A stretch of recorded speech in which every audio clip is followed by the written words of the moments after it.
As ossadas estão guardadas há muito no Museu Nacional de História Natural e da Ciência, em Lisboa. Foram descobertas no século XIX numa antiga mina de ouro situada na arriba fóssil da Praia da Adiça, na costa da Caparica. Os cientistas descobriram que se trata de crânios de 3 espécies que viviam na costa portuguesa há 11 milhões de anos. Rui Castanhinha é investigador na área da Biologia Evolutiva no Centro de Estudos do Ambiente e do Mar na Universidade de Aveiro e paleontólogo do Museu da Lourinhã.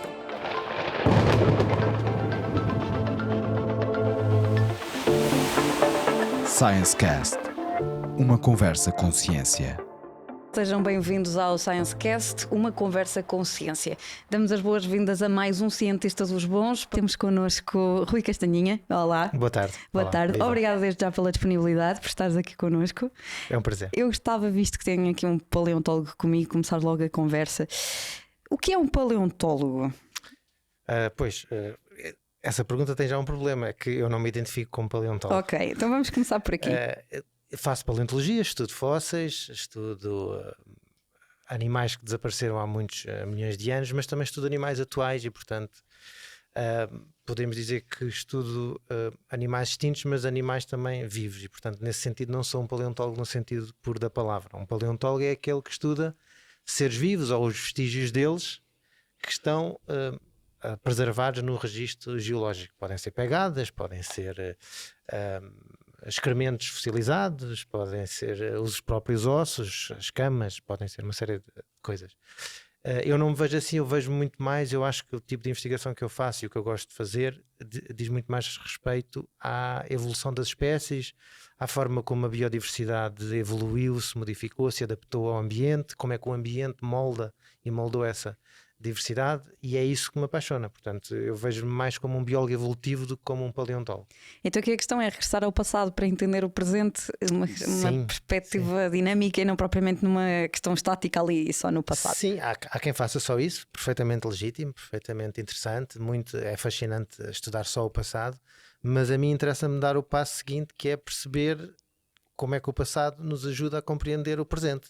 E ao fim e ao cabo tem que ter alguma utilidade. Estarmos a fazer ciência tem que ter essa utilidade de poder ter algum efeito prático, e para mim compreender o presente só pode ser feito com a chave do passado. Esta frase nem sequer é minha, é uma frase de um geólogo inglês que dizia isso mesmo, que a chave para compreendermos o presente é compreendermos o passado e vice-versa. E portanto, para nós olharmos para quando olhamos para uma rocha, quando olhamos para uns sedimentos, tentarmos perceber como é que aquilo se formou, temos que olhar para o que temos atualmente e tentar ver que tipo de processos existem atualmente que permitiriam explicar aquela formação daquelas rochas, daqueles aglomerados de rochas ao longo de muito tempo, mas no passado. Portanto, as duas coisas, uma é a chave da outra e a outra é a chave da uma, digamos assim. Exato. E Rui, uma pergunta. Aqui a passagem dos animais vivos para os animais não vivos, visto que tens um background de biologia, houve aqui alguma questão de adaptação? O biólogo Rui já sabia que iria para a parte da paleontologia ou foi obra do acaso? Foi obra do acaso, eu não sabia. Eu sabia que ia estudar biologia desde relativamente cedo, mas não sabia quando estava a tirar o curso de biologia que área é que ia estudar, e portanto tinha que ser alguma coisa. À medida que fui estudando mais e ia percebendo da beleza que é estas formas que nos rodeiam, porque é que as árvores têm aquela cor e aquela forma, e porque é que não são todas iguais, ou porque é que os animais, uns são mais lentos, outros são mais rápidos, ou uns têm sangue quente, outros têm sangue frio. Tudo isso me fascinava, e a cola que une isso tudo e que permite explicar isso tudo é a biologia evolutiva, é a teoria evolutiva que permite explicar como é que de seres muito simples, muito pequeninos, evoluímos para seres muito complexos, enormes, gigantes, que atualmente vivem no nosso planeta. Portanto, eu desde cedo sabia que tinha essa paixão. Como é que ia aplicar? Não sabia, e os fósseis foram um acidente de percurso. Porquê? Porque são uma ferramenta ótima para estudar processos macroevolutivos, portanto de evolução a longo prazo. É o que nós temos, e portanto, se é o que nós temos, é o que nós podemos observar, ou quando vamos ao campo, quando nos deslocamos para estudar a natureza, temos que estudar com o que temos, não podemos inventar coisas que não existem, não temos a facilidade de ter experiências com controle como os biólogos de laboratório têm. Há um químico ou um físico que pode fazer experiências repetidas, até um geneticista, um biólogo pode ir para o laboratório, encomendar os químicos e os reagentes e fazer as experiências várias vezes e fazer vários controles e repetir as vezes que forem necessárias.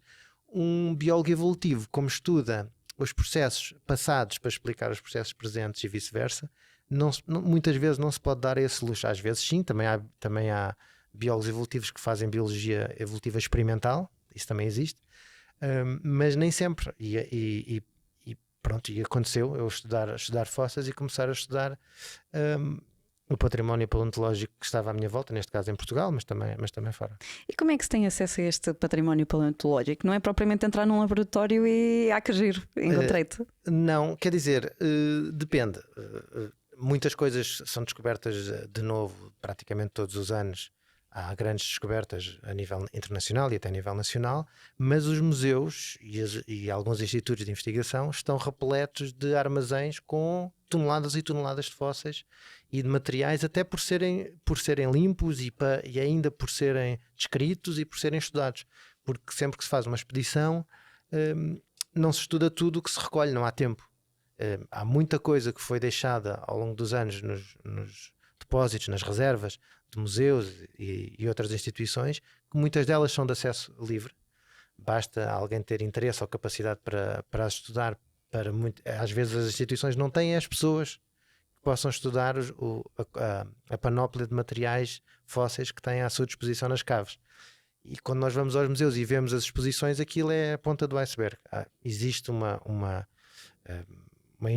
grande maioria do material interessante nos museus está nas caves e está por descrever e está por estudar, porque o que aparece nas vitrines e nas exposições, bem iluminado, bem limpinho, bem identificado, é uma pequenina parte do que está lá em baixo e nós às vezes não nos apercebemos disso. Portanto, sim, há uma parte que tem que ser ir buscar ao campo. Todo material novo é sempre importante, mas há outra parte muito importante também, às vezes mais esquecida, menos espetacular para o público em geral, mas que tem muita importância científica, que é o material que está nas reservas, escondido dentro de armários e de gavetas cheias de pó.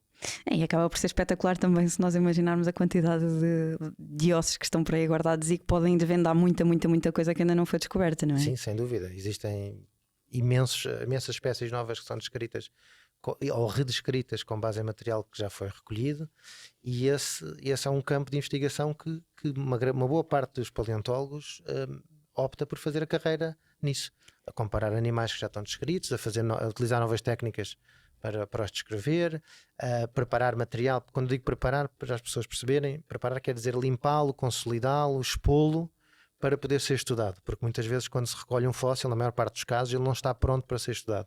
Está envolto numa matriz rochosa, vê-se uma pontinha ou outra, adivinhamos que possa lá estar ou um crânio, ou um fémur, ou uma garra, mas depois é preciso limpar tudo o resto, expor, para depois perceber a anatomia, a morfologia, exatamente o que é que está ali, se tem marcas, se não tem.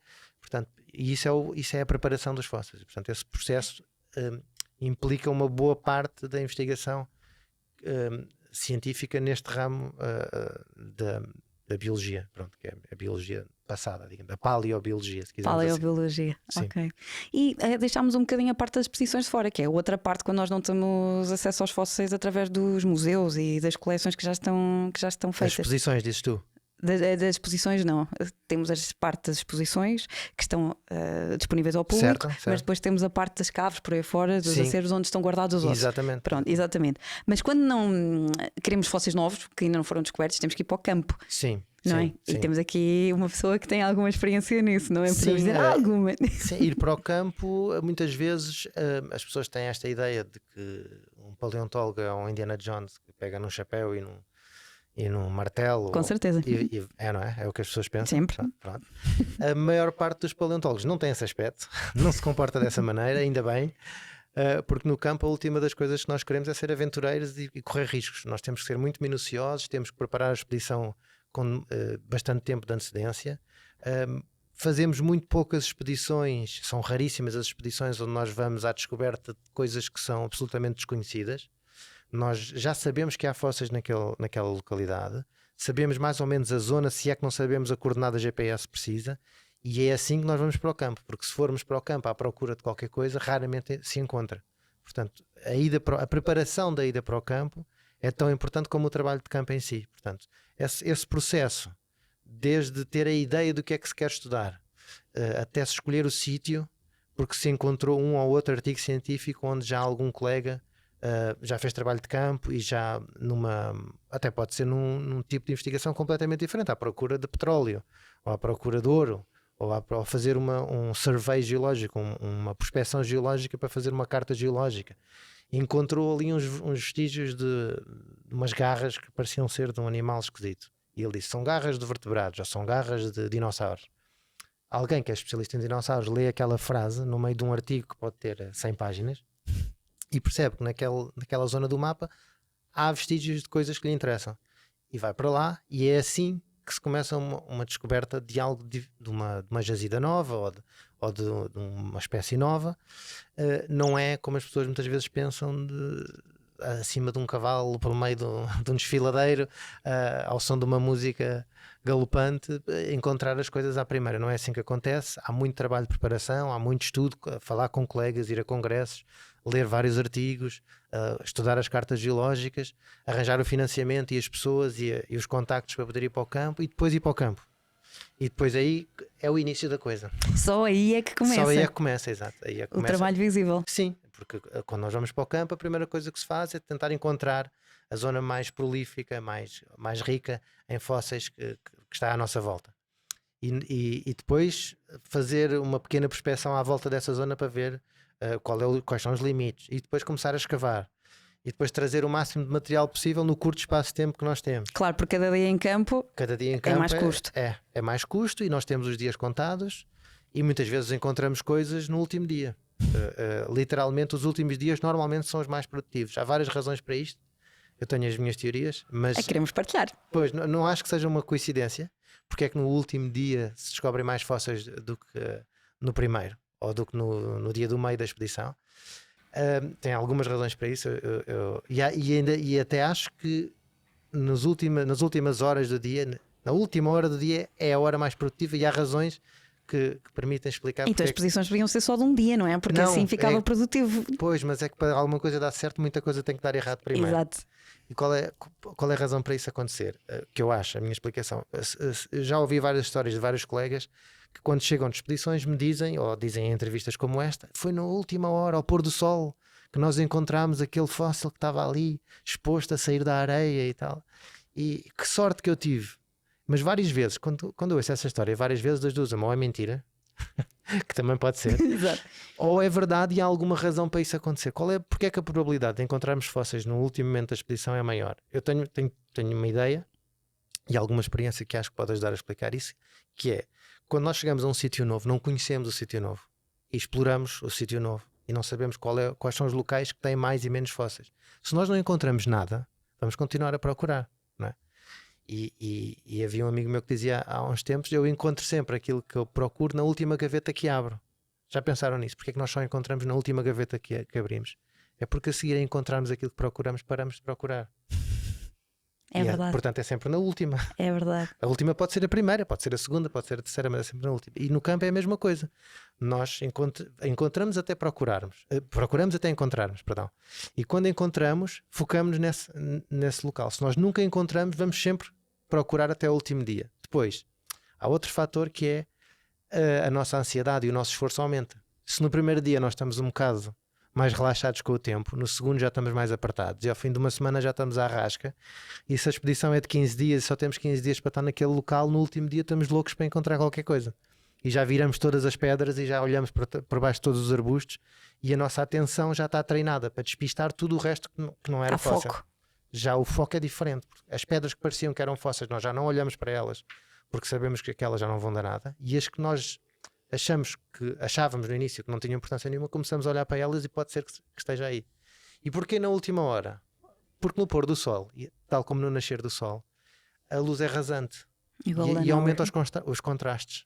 E ao aumentar o contraste, as texturas e os contrastes, permite ver coisas que durante o meio-dia nós não somos capazes de ver. E portanto, essas coisas todas E além disso, vamos para o campo, isto é muito comum, com pessoas que não estão treinadas, com estudantes ou com voluntários ou com guias locais que não sabem o que é um fóssil, nunca viram.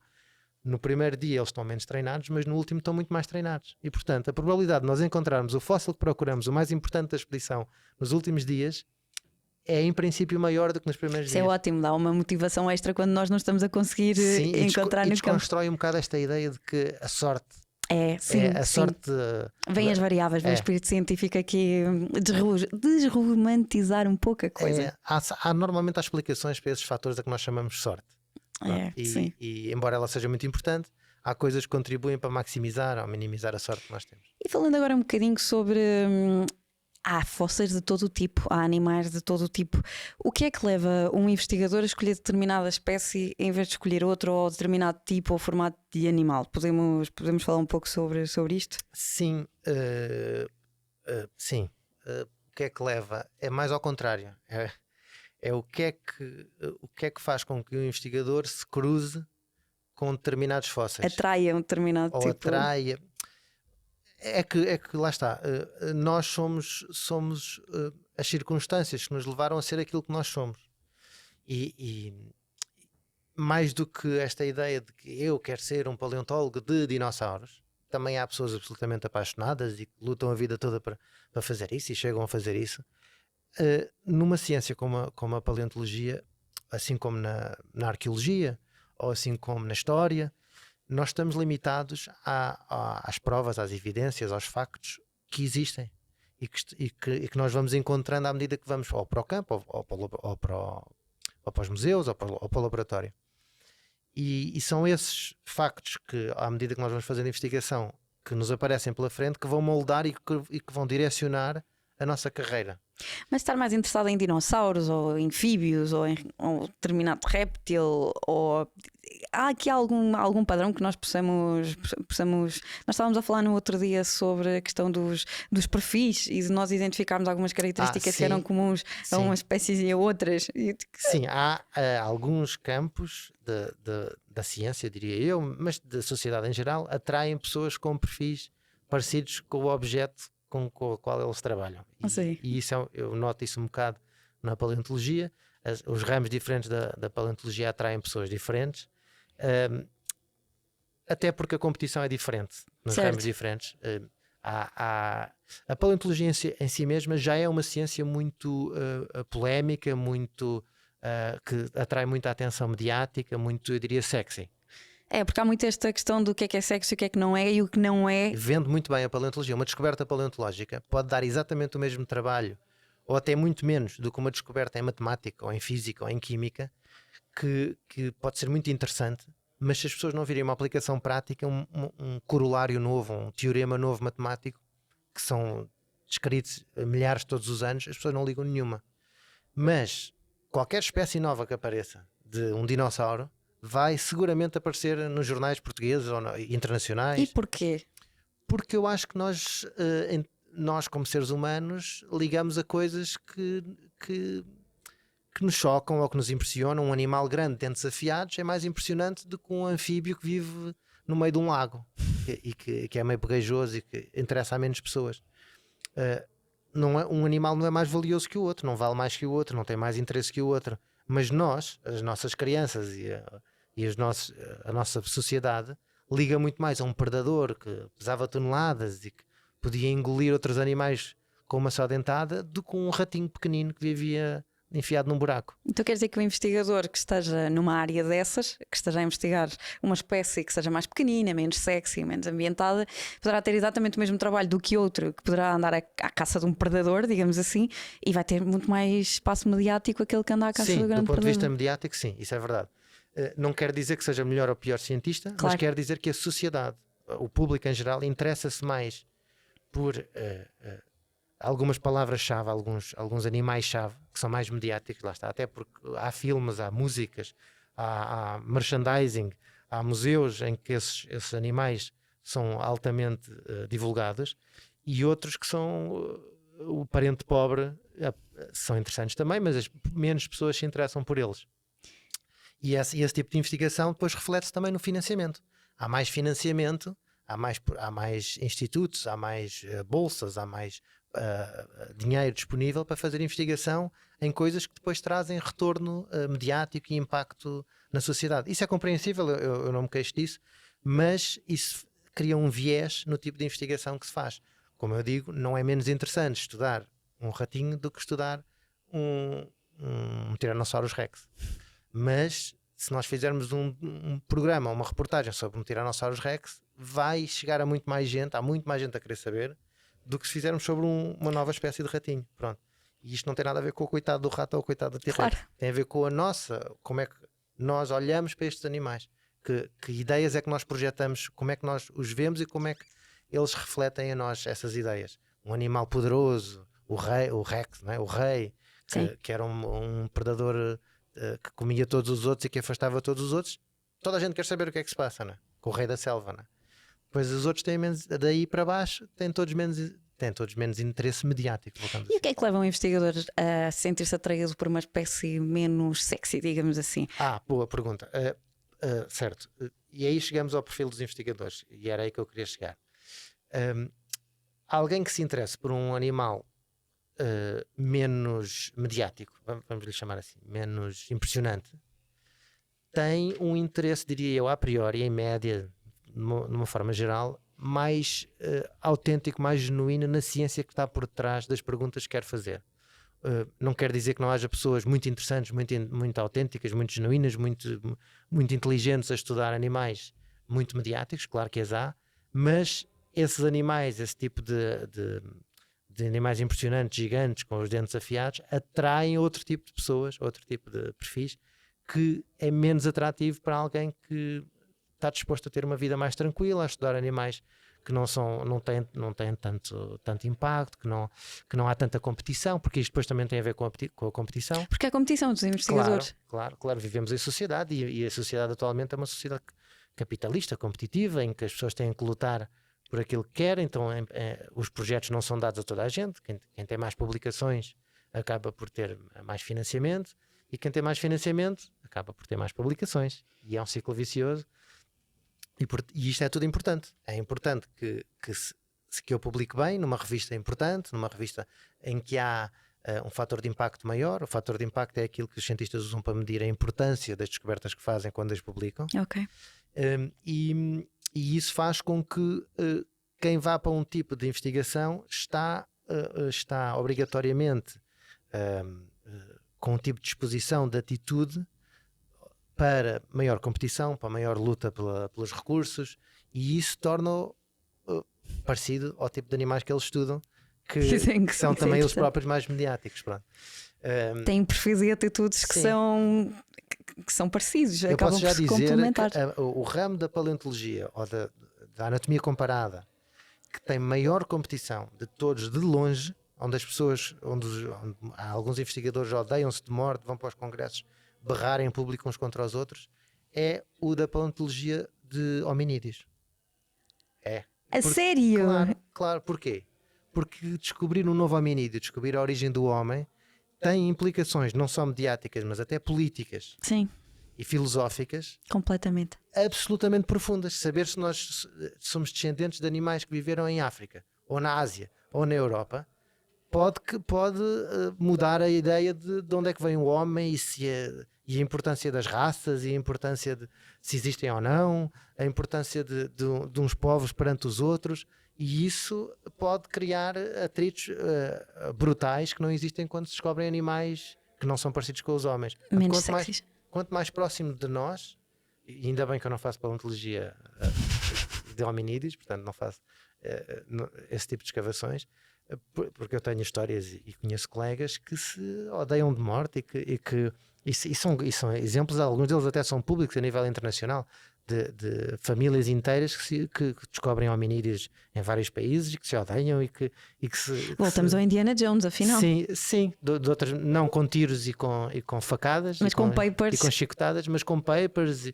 e golpes de bastidores. Sim, isso existe em todo lado, a paleontologia não é uma exceção. Mas pronto, não quero também transmitir a ideia Não, claro que não, não. E além tudo disso, assim. a paleontologia. Isto é exceção. Isto é Exato, e exceção. há muita acaba por haver, tem que haver um equilíbrio entre a cooperação e a competição, porque estas Completamente. escavações são feitas em equipa. Ainda agora Sim. estávamos a dizer que é preciso um trabalho muito grande de fundo Sim, para partir sim, para sim, campo, sim, não sim. é? O trabalho em paleontologia é um trabalho de equipa. Mais uma vez, esta ideia, começámos a falar sobre isto, esta ideia do Indiana Jones, o tipo, um homem forte, corajoso, aventureiro, que sabe uma série de segredos e que vai para o meio da selva descobrir uma coisa que só ele é que sabe, e que quando toda a gente lhe diz que aquilo não é assim, é raríssimo. Isso é raríssimo. É raríssimo, raríssimo, raríssimo. Atualmente, nos dias que correm, as expedições paleontológicas desenvolvem-se em várias etapas, incluem dezenas e dezenas de pessoas. É um trabalho colaborativo, cooperativo. Então está com 100 equipas. Sim, e cada pessoa tem o seu papel, às vezes em mais do que uma etapa, mas algumas só. Um é só o guia local, que sem ele não é possível encontrar os fósseis, porque não sabemos como é que se atravessa aquele rio, ou como é que se chama aquele local, ou a que horas é que temos que voltar porque vem uma tempestade. Portanto, sem o guia local, que às vezes até nem fala a nossa língua, não é possível fazer a expedição. E ele não é uma pessoa importante. Sem ele não era possível fazer aquilo. Sim, mas não é o nome dele que vai aparecer no paper publicado. Mas muitas vezes não é o nome dele que aparece no paper. Claro. Ou aparece nos agradecimentos quando aparece. Claro. Depois há as pessoas que trazem os fósseis, que carregam os fósseis, que conduzem durante dias e dias o carro e os carros onde os fósseis e a equipa toda é transportada. Depois são as pessoas que fazem a preparação dos fósseis. Depois é as pessoas que fazem o estudo dos fósseis. Depois vamos encontrar colegas que nos ajudam a interpretar porque aqueles fósseis não são exatamente a nossa especialidade e precisamos estabelecer colaborações para perceber se nós estamos certos ou errados. Muitas vezes contactamos investigadores para nos ajudarem a fazer isso. E depois, aí, quando publicamos, começa uma outra aventura, que é a aventura científica de perceber se aquilo está válido ou não. Eu há uns tempos lia um artigo interessante em que eles estudaram os paleontólogos acho que eram uns 50 paleontólogos que publicaram mais nomes de dinossauros em toda a história. E acho que terminava em 2004, salvo erro. E foram ver atualmente quantas dessas espécies é que eram ainda válidas. E é muito engraçado, porque há paleontólogos que têm uma taxa de validade das espécies de quase 100% e há outros que têm quase 10%. Portanto, Uma diferença enorme. Pode haver um paleontólogo que publicou 50 espécies, mas só 5 é que são atualmente válidas. O que quer dizer que este paleontólogo fartou-se de atribuir nomes de espécies e deixou publicações com 50 nomes de espécies que quase ninguém deixa. É raríssimo um paleontólogo deixar 50 nomes de espécies. Mas depois, passados os anos, os outros paleontólogos foram vendo o que ele foi fazendo e se calhar aquele osso não era daquele, era de outro. Se calhar as características diagnósticas que ele escolheu não são muito boas para diagnosticar uma nova espécie e, portanto, aquele nome daquela espécie deixou de ser válido, etc, etc, etc. Ficaram 10%.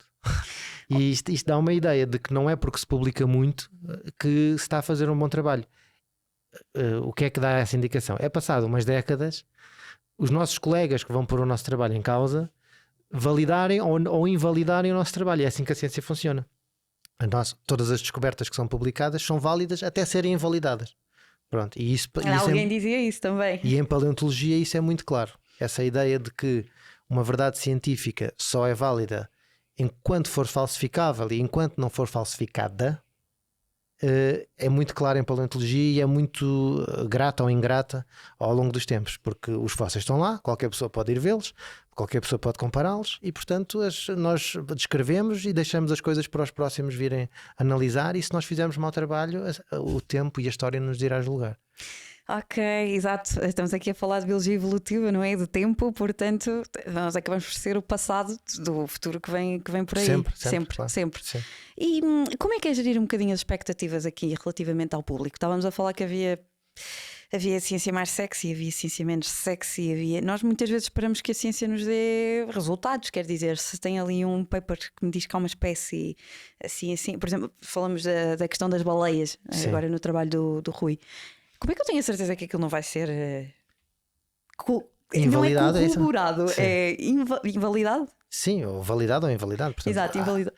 Agora, Não sei. vamos ver, nos próximos anos, vamos ver o que é que os meus colegas vão dizer quando olharem para aquelas baleias. Podem achar que o meu trabalho está tudo errado, ou parcialmente errado, as conclusões não são suportadas pelos resultados apresentados, que há ali alguma falha, e vão corrigir, vão dizer que estas espécies não deviam ser novas, ou este género não devia ser novo, ou isto não devia ser assim, devia ser de outra maneira, e hão de publicar coisas corrigindo ou melhorando ou completando aquilo que nós dissemos. Isso até é bom. E assim se faz ciência, não é? E é assim que se faz ciência, é correção em cima de correção, É evolutivo. esperando que estar-nos a aproximar cada vez mais de uma verdade Que a verdade que é não imutável. que nunca vai ser mudando. alcançada, mas que vamos estar cada vez mais próximo dela. Portanto, é essa a ideia.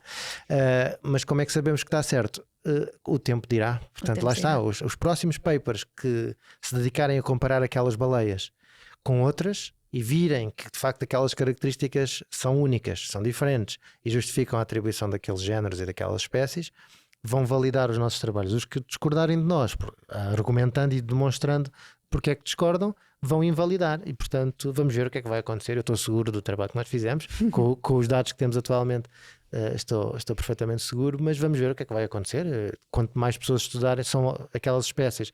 São 3 holótipos e, portanto, os holótipos são espécies tipo. Eu ia perguntar o que eram holótipos. Pronto, é para se perceber, porque é um nome um bocado complicado, nem toda a gente sabe o que é que quer dizer. São espécies tipo, ou seja, são espécies de referência, são indivíduos, são.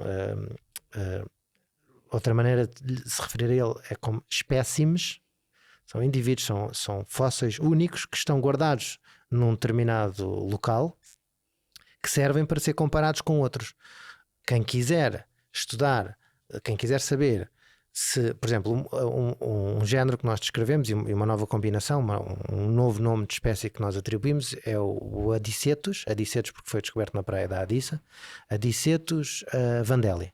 Quem quiser saber se o fóssil de baleia que encontrou no seu jardim daqui a 1, 2, 20 anos, 50 anos é daquela espécie, tem que se deslocar ao Museu de História Natural de Lisboa e tem que ir lá comparar o fóssil que tem com aquele fóssil que está lá e que foi descrito como sendo Adicetus vandeli, agora em 2014 pelo Figueiredo, que foi o meu aluno de mestrado, mais a nossa equipa e eu próprio. Portanto, esse fóssil serve para comparar com os outros.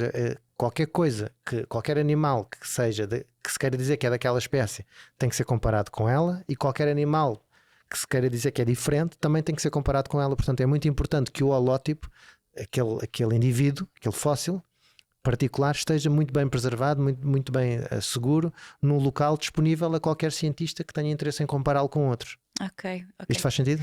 Faz todo sentido. Não, é importante que essa informação esteja disponível ao público, não é? E para perceber o que é que poderá acontecer. Qual é o problema, se há algum problema aqui exatamente na questão das espécies sexys, do que é que não é? Falta alguma literacia científica e cultura científica? Em Portugal? Sim. Bom, Eu ia dizer no geral e depois particularizar em Portugal, para perceber se há aqui alguma diferença entre panorama internacional e aqui dentro do país. Sim. Porque é preciso algum conhecimento base para ter noção destas conversas, não é? Muitas vezes nós temos estereótipos e ideias pré-concebidas de uma ciência que acaba por não existir e depois as expectativas saem furadas. Sim. Sim. Só tenho sims a dizer isso. Há falta de cultura científica, há uma enorme iliteracia científica em Portugal em particular, mas também no resto do mundo. Há países com um interesse e uma capacidade de um conhecimento até a nível de ensino muito superior ao nosso sobre as ciências mais básicas. Já nem falo da biologia evolutiva, mas das ciências mais básicas, e que quando pensamos nesses países são sempre países que nós consideramos como mais desenvolvidos, os países nórdicos, a Inglaterra, que são países onde o tipo de ensino é bastante virado para a ciência, e a própria sociedade valoriza muito as descobertas científicas que os seus cientistas fizeram. Em Portugal é muito mais difícil disso acontecer. Nós tipicamente somos um país de poetas e de artistas, ou seja, das humanidades e das artes, e não tanto cientistas. Se nós perguntarmos a qualquer pessoa da rua, diga-me 10 nomes de artistas passados ou presentes, é fácil, as pessoas vão dizer nomes até podem ser pintores ou podem ser cantores, toda a gente vai dizer nome de artistas e nomes de escritores. Se perguntarmos 10 nomes, eu não vou dizer 10, vou dizer 5 nomes de cientistas portugueses, as pessoas se calhar na maior parte das pessoas não vai conseguir dizer 5 nomes de cientistas portugueses. E a ciência que se faz em Portugal não é pior do que as artes e as humanidades que se desenvolveram ao longo dos tempos. E, portanto, incluindo os Nobel em Portugal. Sim, por exemplo, os Nobel. Nós tivemos 2 prémios Nobel, mas as pessoas só se lembram de um. Toda a gente se lembra do Saramago, ninguém se lembra do Egas Muniz, prémio Nobel da Medicina. E portanto, embora a lobotomia agora tenha que se lhe diga, mas é o que nós estávamos a falar, não é? As coisas vão evoluindo ao longo do tempo e houve muita coisa que derivou dali, portanto. Claro, sim. Mas, e ele desenvolveu outras técnicas. Exato, também, a angiografia. Não foi só. Ele é famoso por ter desenvolvido a lobotomia, mas ele desenvolveu outras técnicas e foi um cientista importantíssimo na sua época. Não é por acaso que ele ganha o prémio Nobel, mas muito pouca gente sabe a história dele. E quem diz o Egas Muniz diz outras coisas. Outros cientistas a nível internacional. Eu diria mais, quando se pensa no intelectual em Portugal, quando se pensa quando as classes dirigentes, os políticos, pensam em alguém, basta olhar para o nosso Parlamento. O nosso Parlamento está repleto de licenciados em Direito, em Economia e Humanidades, de uma maneira geral. Quantos cientistas é que há no nosso Parlamento? Quantos cientistas é que há? Já se perguntaram? Não, tem que fazer as contas agora ao governo novo. Não, estou a falar dos 230 dos deputados. Sim. São 230. Está a pensar no governo. Em 230, se nós precisarmos de duas mãos para os contar, se calhar é muito. E portanto, será que a nossa. E isto estamos a falar das classes dirigentes, de quem nos representa, claro, e de quem decide sobre questões que dizem respeito a aquecimento global, a pandemias, questões que são profundamente técnicas e que são eminentemente científicas. Ainda agora houve a questão do ensino superior, do Ministério, perceber se vai ficar um super Ministério da Educação, se vai ter um ensino superior, por aí fora, mas isso não interessa. Sobre isso não tenho uma opinião formada neste momento. Vamos ver o que é que vai acontecer. Vamos deixar. Mas eu estou a falar em termos mais estruturais. Quando se pensa no intelectual, não se pensa num cientista. Pensa-se num escritor, pensa-se num filósofo, pensa-se num poeta, pensa-se num professor da universidade, até se pode pensar num tipo fechado que lê muito, não? Mas é alguém que faz experiências, alguém que lida com a realidade, que se interessa por saber como é que um físico, um químico não é um intelectual, é um técnico. A nossa sociedade vê os cientistas como técnicos, como é um engenheiro, é um tipo que problem solvers. É um bocado como um canalizador, é um tipo que me resolve os problemas, que me põe o carro a andar, que me põe o avião a voar, que me impede que haja cheias na Baixa de Lisboa. Isso é um cientista. Daí muitas vezes depois, quando aquelas soluções ou aqueles resultados não vão de encontrar as expectativas, o cientista não teve bem, o cientista não conseguiu. Sim, depois é ingrato por causa disso, certo. Enquanto que alguém que pensa sobre a sociedade, que pensa, são os sociólogos, que têm muito mérito. Essas pessoas são importantíssimas, são necessárias. Advogados, sociólogos, escritores, isso é tudo muitíssimo importante. Mas ser cientista é um trabalho tão intelectualmente importante como qualquer outro. O Fernando Pessoa, que é uma pessoa que não era um cientista, toda a gente sabe, tem uma frase famosa em que ele diz que, se me lembro bem, a Vênus de Milo é tão bonita como o binómio de Newton. Pouca gente sabe o que é o binómio de Newton. Quem foi a Paris e ao Louvre já passou pela Vênus de Milo, de certeza. Portanto, milhões e milhões de pessoas, ou dezenas de milhões de pessoas que passam pelo Louvre todos os anos, veem a Vênus de Milo, e toda a gente sabe, que se meter na internet toda a gente sabe e percebe imediatamente o que é a Vênus de Milo e a beleza que ela tem. O binómio de Newton é uma coisa muito mais difícil de nós nos apercebermos porque é que ele é belo.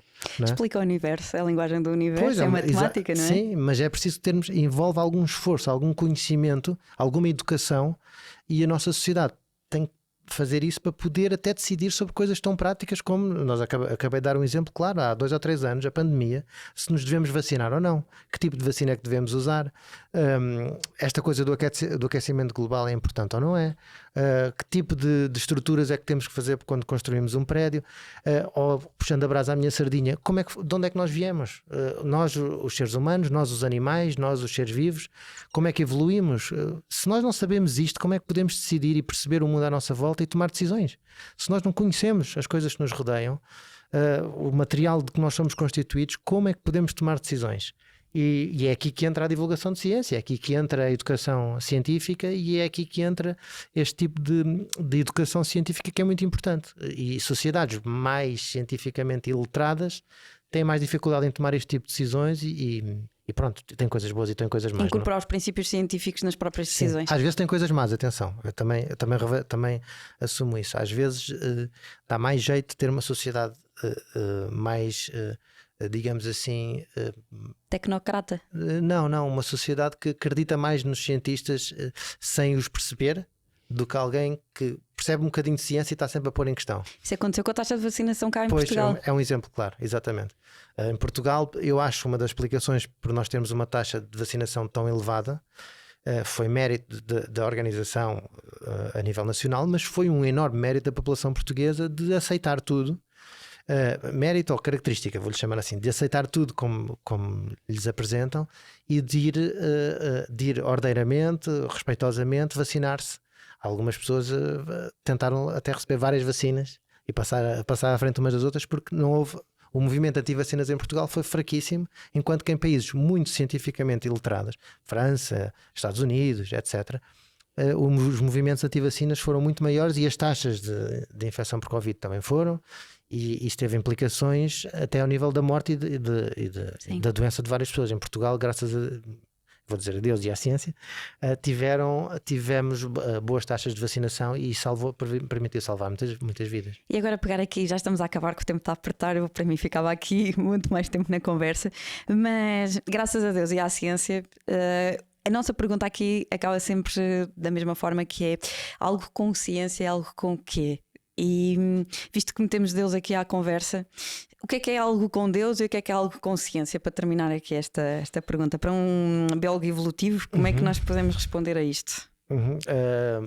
2 minutinhos para. 2 não, 10 segundos. Eu acho que as coisas não são incompatíveis. Há vários tipos de respostas para essa pergunta. Há a longa, a média, a curta. Eu vou tentar dar a curta. E eu acho que qual é a melhor maneira de pôr isto? A ciência, não fui eu a pensar isto a primeira vez. A história da humanidade já pensou nisto de várias maneiras e de várias perspectivas. Mas a ciência responde efetivamente aos comos. Como é que uma coisa acontece? Como é que de um sítio se passa para outro? Como é que um animal passou a ser outro? E os outros ramos do conhecimento que lidam com outros tipos de realidades que são mais difíceis de explicar ou que não se explicam da mesma maneira, vamos pôr desta forma, explicam o porquê. Porquê é que estamos aqui? Porquê é que as coisas aconteceram? E eu acho que a ciência não explica os porquês. Tenho colegas que discordam de mim e acho que os porquês não devem ser explicados pela ciência. Há muitas outras formas de compreendermos e de respondermos aos porquês. Filosofia, religião, arte, etc. E não me chateia nada que a ciência tenha esse limite. Já há muita coisa para a gente fazer. Só para responder aos comos, não precisamos nos meter nos porquês. Já é uma carga de trabalho. Então algo com ciência, só para terminar este podcast, é algo com quê? De uma forma assim resumida. Com os comos. É responder aos comos. É isso. É responder de forma aos resumida comos. É isso. É responder aos comos. Se conseguirmos já um bocadinho, contribuirmos para isso, eu já me sinto satisfeito. Ok. Rui, eu ficava aqui na conversa mais um bocadinho, pois com certeza ainda tínhamos muita coisa para explorar. Portanto, quero agradecer o facto de ter estado aqui connosco, desta conversa super agradável. E para vocês que estão connosco, terminar este podcast, Conversa com Ciência, e dizer-vos que nos podem acompanhar nas nossas redes sociais, no canal de YouTube ScienceCast e também nas plataformas de podcast para nos ouvirem em formato áudio.